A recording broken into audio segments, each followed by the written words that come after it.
আমি আল্লাহর নামে কসম করে বলতে পারি, যদি আমার দেশের কলেজগুলিতে, আমার দেশের বিশ্ববিদ্যালয়গুলিতে যদি আল্লাহর এই কোরআনটা পড়ানো হতো, আহারে বলেন, কলেজে কোরআন শরীফ পড়ানো হয়, বিশ্ববিদ্যালয়ে কোরআন পড়ানো হয়,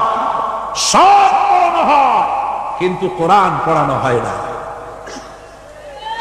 আমি আল্লাহর নামে শপথ করে বলতে পারি, আমাদের দেশের কলেজ আর বিশ্ববিদ্যালয়গুলিতে এই কোরআনে কারিমের তাফসীর যদি পড়ানো হতো, একেবারে ক্লাস 8 থেকে শুরু করে মাস্টার ডিগ্রি পর্যন্ত কোরআনের তাফসীর যদি পড়ানো হতো, নবীজির হাদিস যদি পড়ানো হতো, আমি কোরআন হাতে নিয়ে আল্লাহর নামে শপথ করে বলতে পারি, বিশ্ববিদ্যালয় আর কলেজগুলি আমাদেরকে ডাকাত আর সন্ত্রাসী উপহার দিত না। কলেজ বিশ্ববিদ্যালয় আমাদেরকে উপহার দিত খালিদ বিন ওয়ালিদ,